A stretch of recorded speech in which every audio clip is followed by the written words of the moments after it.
And welcome. This is the Countdown, produced by Motivate Sports and approved by Oakley. This week we're at the Kamalani Playground in Wailua doing our show and goofing off. As you can see, mostly goofing off. But somehow, this week we managed to put together a pretty good show for you, and we'll start things off with Kapaa football. We dropped in at one of their practices, talked to their head coach Philip Raposo as he gets his team ready for Damien in the HHSAA Division II state semifinals at Vidina Stadium. Our last two games were really tough, The good thing about that, I feel like we're battle tested. Now, you went to the coaches meeting and stuff. You've been there for, what, this is your third straight year. You're becoming one of the old boys in that meeting, huh? Nah, far from that, but you get guys that have been there for 15 years, so I'm still a baby yet.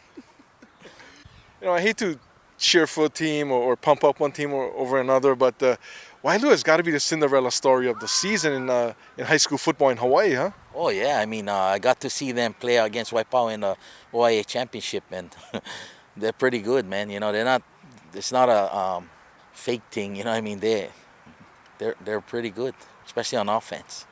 Now, talk about the Kapaa Warriors, because there's no secret, down the stretch, you guys struggled offensively, pretty bad. What kind of stuff have you guys done to get that corrected? Well, we just got to execute. We just got to go out there. We got to stay focused, We got to control the line of scrimmage on offense, and we got to catch the ball. This is the basic fundamentals of football. And I think if we do that, we'll be right back on track like we were early in the season.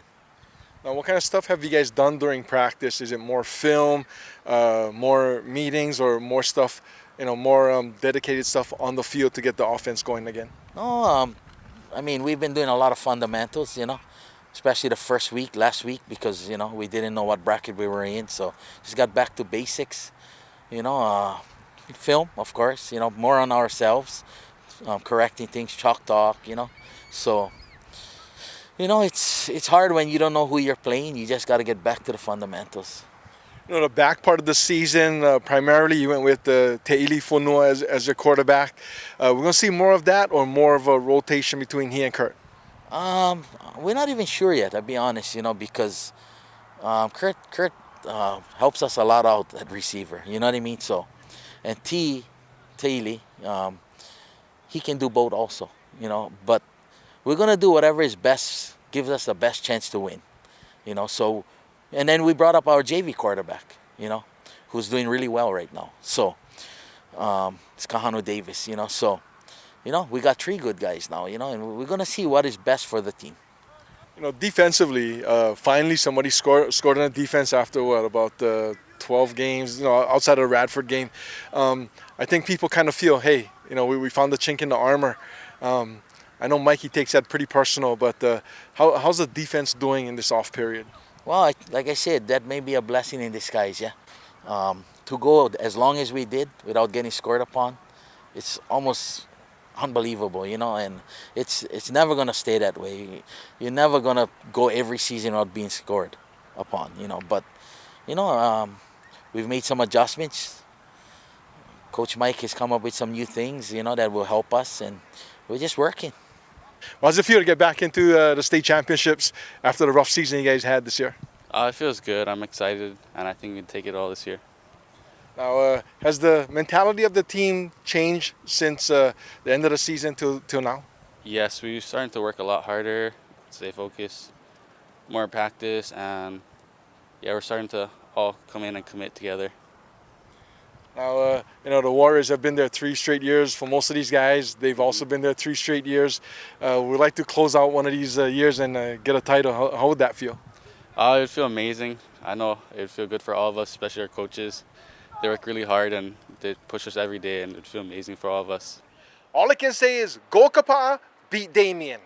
For our next segment, we went around town asking people, who's your favorite NFL team? For me, I'm a huge Seattle Seahawks fan. Oops, I'm sorry. I'm a Dallas Cowboy fan, and here's the story. Way back when I was a little kid, My uncles and my dad were watching Super Bowl 10, in which the Steelers beat the Cowboys, and Lynn Swann had a big game. And all I can remember is my dad and my uncle saying that the referees were cheating for Pittsburgh, and that kind of upset me. I said, the Cowboys is my team. Then when I checked later on, the doctor said, hey dude, you were born a Cowboy fan. So there you go, the Dallas Cowboys. Now here's what these people had to say. Your favorite NFL team? 49ers. Now, how'd you become a fan of that team? Is there a story? My dad, you know, I think it all started when Joe Montana was in Notre Dame. I'm a Notre Dame fan, you know, and then when he went to the Niners, my dad already liked them. I jumped on board, you know, but yeah, it's the Niners. Who's your favorite 49er? Of all time or no? All time. Joe Montana. I grew up in Southern California, so I was a Los Angeles Rams fan. And then when they moved to St. Louis and they were the greatest show on turf, Marshall Faulk, Kurt Warner, they were a ton of fun to watch in those days. And now they moved back to Southern California. Hopefully they'll going in the right direction. Not too sure how old you are, but were you there during the Vince Ferragamo days, Pat Hayden? I was a very, very young boy, but I remember Vince Ferragamo and Jack Youngblood and some of those guys. Yeah, I was really little, but I remember them. Dickerson was really my guy growing up, though. That was kind of the heyday for the Los Angeles Rams. He was amazing to watch. Unbelievable athlete. Now, outside of living in the area, is there a story that goes behind being a Rams fan? When I was in high school, I played a couple years of high school football, and I was a wide receiver. And I got to meet Jack Snow, and he came to a couple workouts with me. But with this long, skinny body, football didn't really last too long. Who's your favorite NFL team? NFL team, Los Angeles Rams. How come? It's my dad's favorite team, and I've been cheering for them for 5 years through thick and thin. Okay, who's your favorite of all time? Who's your favorite LA Ram? LA Ram. I guess I gotta say Todd Gurley, the new guy. Not Zerline? No. Oh, I'm a Patriot guy, Joe. I'm a absolute Tom Brady fan and a Patriot Belichick guy, and just love the Patriots. From how far back have you been a Patriots fan? I would say about 10 years now, 10, 15 years. Now, is there a story to change from whatever team you were a fan of to the Patriots? Well, no, you know, I'm normally a one-team guy, and you know, I way back I Buffalo fan, you know, and then you know I like Tom Brady, so I follow Tom Brady, and you know when he came into the NFL and when he was in college, and you know I watched him through that and enjoyed everything about him. Now, should Tom Brady leave the Patriots?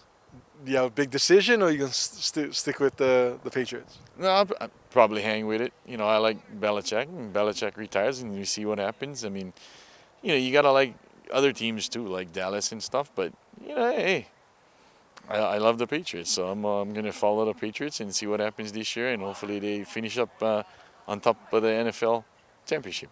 I know you got two younger sons. Have you forced them to be Patriots fans or move out of the house? No, absolutely not. You know, they pick their own teams. They follow who they want to follow, and you know, we have some fun with that. So, no, I don't do that. Okay, right now the I might be Patriots. getting ready to tell them to leave the house, but no, they pick their own teams. Patriots sitting at what 7-1 right now. They got a bye week. What's the outlook on the rest of the season for those guys? I think they'll hang in there. Maybe they'll take another lump or someplace, but you know, I think they'll be in that last game, and you know, I'm pretty sure with that suspension that Brady took, he's kind of making things happen right now and showing everybody that he's the man. So I guess if you have your way and I have my way, we got the Cowboys and the Patriots in Houston at the end of the year then. Oh, that would be awesome, yeah. Who's your favorite NFL team? Easy. Pittsburgh Steelers. Is there a story behind that? I've been a Steeler fan since the 60s, since the days of Rocky Blyer, Franco Harris, Terry Bradshaw, and always been a Steeler fan. Let me show you something. Is that okay? Sounds good. Looks good to me. Who's your? Have you ever been to a Steeler game? Oh yeah, I've been to. Usually when they come to the West Coast, I try to make the games. I've been to a few of them over at the what you call San Diego when they played San Diego, and I've been to one in Arizona when they played the Phoenix. I mean, it was Arizona Cardinals. First of all, who's your favorite NFL team? The Dallas Cowboys. Oh, you're just the greatest coach of all time. You know that. What's the story behind liking the Cowboys? This is my parents, grandparents, and the first day I was born, my dad wrapped me in a Dallas Cowboy blanket, and when I was brought home, I was in a Dallas onesie. So you were brought up correctly then. Yeah, that's right. Have you ever been to the old Texas Stadium or the new AT&T Stadium? No, never been. I lived in the Indiana-ish area, so we would go to Soldier Field if we had a chance to watch them. Now, who's your favorite Dallas Cowboy of all time? Of all time, I would probably have to say Michael Irvin. If we missed you this time, don't worry, we're always around town, and maybe we'll get a chance to ask you, who's your favorite NFL team? As long as you don't say the Cardinals or the 49ers. Oops. Sorry, Todd. Promise you I'm not going to pick on your team for the rest of this show. Yeah, right. Well, next, let's go visit Mike at Whitewater Lures as we get to watch him tie a couple of his saltwater flies. Now, his lures are so good, they're considered works of art and are proven fish catchers, a must for any fisherman's tackle box. How's it, everybody? This afternoon, we are with Mike Nishida Lanis, and he's going to show us his lures. His company is called Whitewater Lures. And first of all, Mike, how things get started for you as far as making lures? Pretty much I got tired of taking off grubs. So I decided to make something that's going to last a lot longer. Might cost a little more, but go a long way. As far as the development of your lures, from your first prototype to what you have as pretty much a finished product, what's the time period? About 8 months. Took me about 8 months to start something, didn't like it, improved on it, tried it, and we came up with a final product. Now, I understand you got opie-looking flies as well as, I guess you can call it saltwater, open ocean flies for the bigger fish? Yeah, we have pelagics. Mainly, I send those off to Oahu to test with commercial fishermen. Opies are kind of my little niche. No one's doing it the way I do it. There are guys who do make opies. Mine look realistic. Now, for today, what kind of lures are you going to show us and make a few of them? Well, I'm going to try simple streamer flies, something you can make at home. Anybody can make at home and try it out. Okay, so I'm going to start off is with a standard. I like to use tarpon hooks. This one, I'm going to use a 2.0 tarpon, the 7766 DT. The key is if you're going to tie flies, get a vise that is worth the money. Don't have to get it as elaborate as this. These are Renzetti vices. They're totally rotating, 100% true rotary vise. If you really get serious into it, I'd recommend it. But do your homework before you go ahead and purchase something. What I like to do is I like to lay pretty much a base layer. And I advise you to use mono to tie your flies. It adheres better to the hook. It's not going to slip off the hook when you fasten everything down like using thread. So what I'm going to do is just do a basic, I like to call it my little simple nehu fly, and kind of oversize it for shoreline. On the boat I'd probably use maybe a number 1 hook, tarpon. But for this one, we'll make it a little bit bigger. And what I like to do is kind of offset my material so it lays nicer instead of having one big clump. Let me flip this over.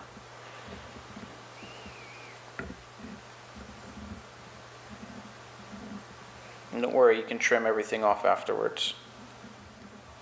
Just work it around your hook to get an even distribution of your material. It just looks nicer. And don't worry about trimming it just yet. Okay, so I like it to add a little bit bulk to my flies. You don't really want to see any skinny bait fish out there. And this material, basically what I'm using now is just basically Supreme hair. It's real basic that you can find. If you're on Oahu, you can go to Nervous Waters. They're down in downtown. Gotta go look up the address. I just know how to drive there. I'm not one with addresses.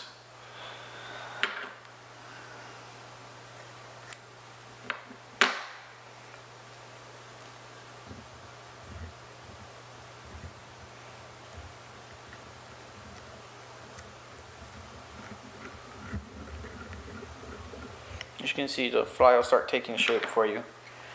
It's not a fancy fly to tie.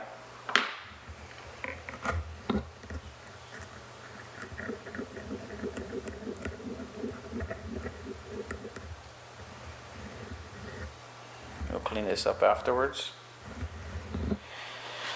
Now for the fun part. The flash. What basically will attract in the water. You don't have to put a lot. Okay, so now you know how long your flash is. You can make it, trim it as much as you like. Get this flash out of the way. Pretty much done until we do some resining. What I like to do is add what I call a little hat on it. It's just me. That's what I do on all my flies. It makes it look different. Gives it that, to me it gives it a more fishy look. And it's a different contrasting color than what you have on there now.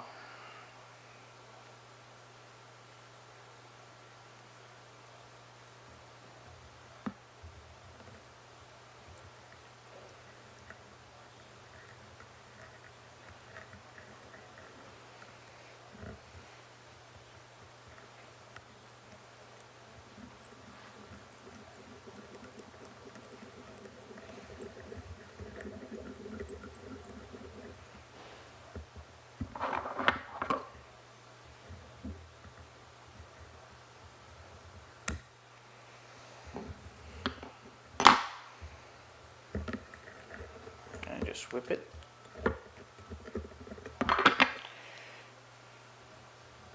Pretty much the tying is done.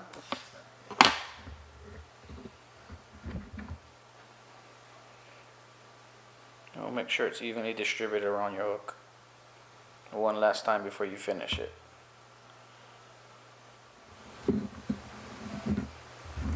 Everybody has different ways that they tie. I'm not saying mine is the right way, but it works for me.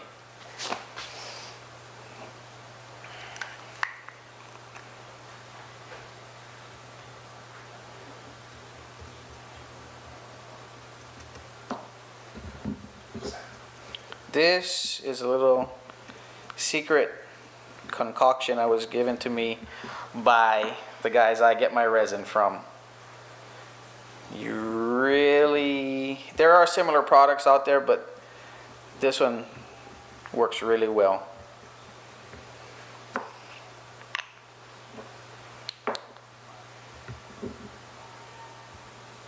And you put the UV light to cure it. And let's move on to putting the eyes.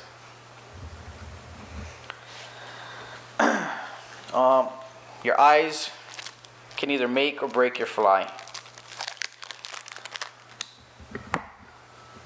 And I don't like to put my eyes on while it's in the vise. I do it by hand. It's just the way it's always been done with me.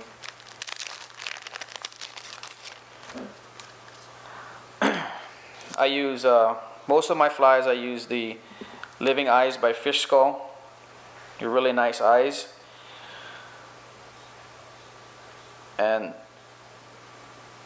if you put the eyes the right way, it looks real. If you don't, it looks horrible. So please put your eyes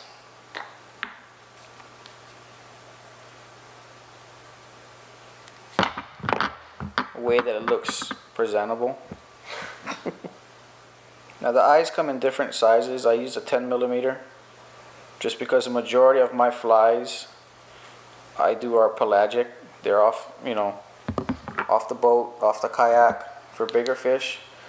For shoreline, I do have smaller ones that are not here yet, so I'm kind of just improvising with what I have.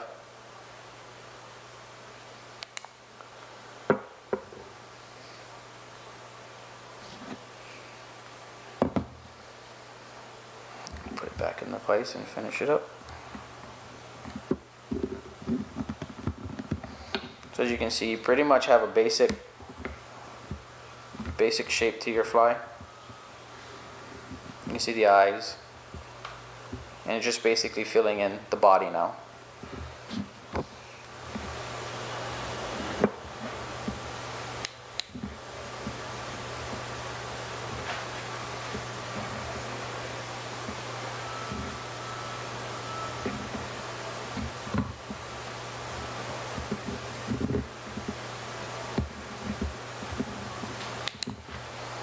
And it's pretty much done.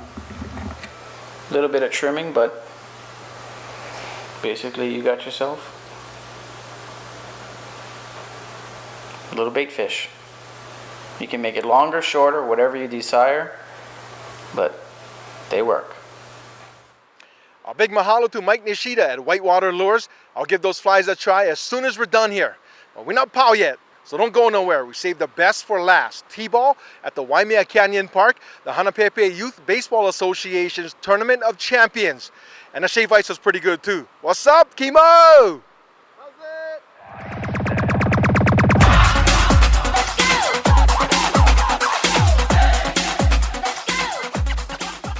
Right now we got out in Pablo, T-ball tournament out here on the west side of Kauai. Talk about your tournament, like how to get started, and the name of the tournament. Oh, okay. Hanapepe Youth Baseball Tournament of Champions is what we call them. It came about during one of our meetings. He said, you know what, there is no tournament for T-ball teams and stuff like that. Nothing like that on island. There's for coach pitch and all the way up. But we was thinking, hey, one T-ball tournament, bring all the young kids, bring all the aunties, uncles to the park, have a beautiful weekend here. And so far, it's looking like it's been a success. Sure looks it to me. It's fairly crowded with a lot of family and kids. How many teams are in the tournament and where are they from? We got 16 teams committed, ranging from Lihui to Kekaha. We actually brought in 3 Lihui teams, 3 Kauai teams, and our West Kauai League. All of the teams made it, so 16 total. Now, one of the unique things about this tournament, which I noticed as soon as I saw the schedule, is all the different fields are named after sponsors. I mean, you got Arthur Bloomfield, the Kawakami field. I know that's the time of the year in which they're willing to do it, but kind of unique, huh? Oh, well, these 5 guys actually been supporting Hanapepe Youth Baseball Association for the past few years.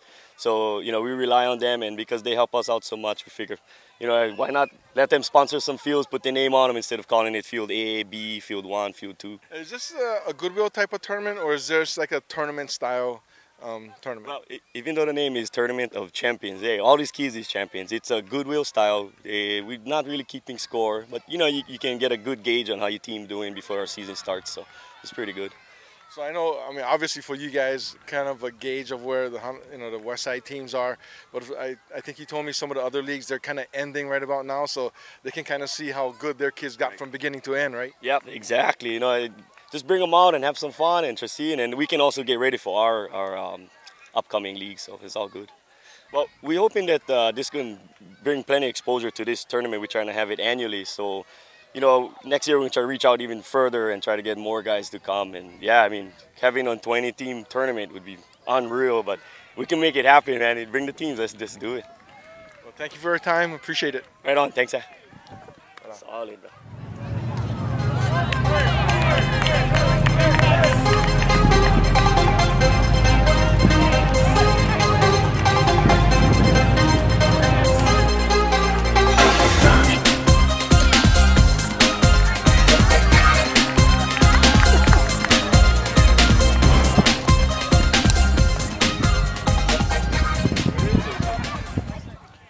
We're here on the west side with the Waimea baseball head coach, Larry Ifan, and you're checking out some of the action of this T-ball tournament.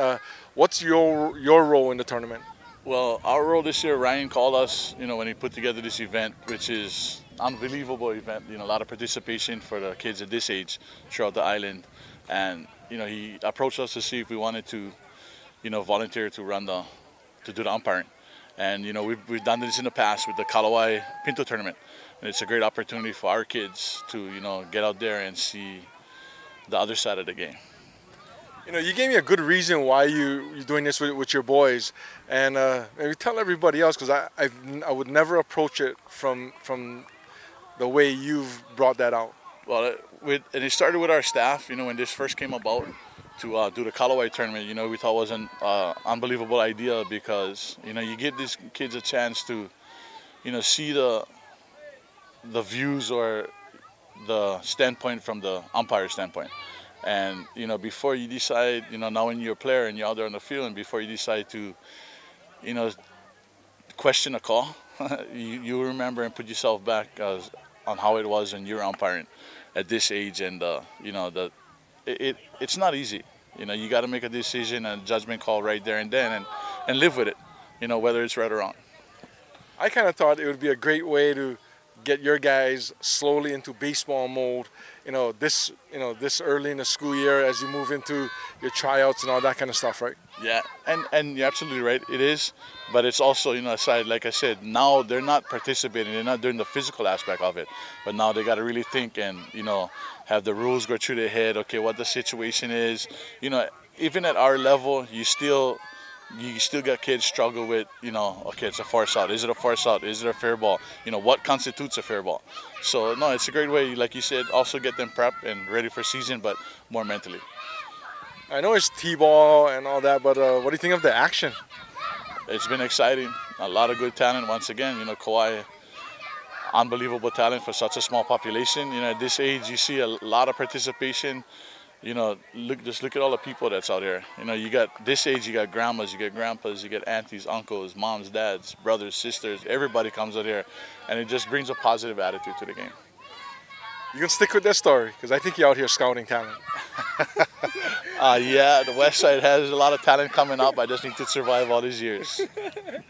Well, thank you very much. Enjoy the rest of the tournament. Thank you. Thanks to you guys. Hello, everybody. This is Coach Larry Ifan from Wyoming High School, and we'll catch you on the countdown.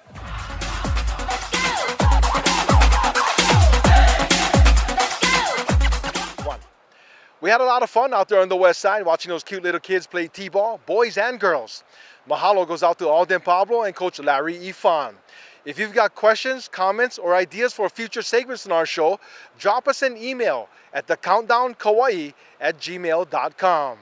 Don't forget, next week we're going to have highlights of the Kapa'a Damien D2 State Semifinal. I'm Anahola Joe Pahukula. You're watching The Countdown.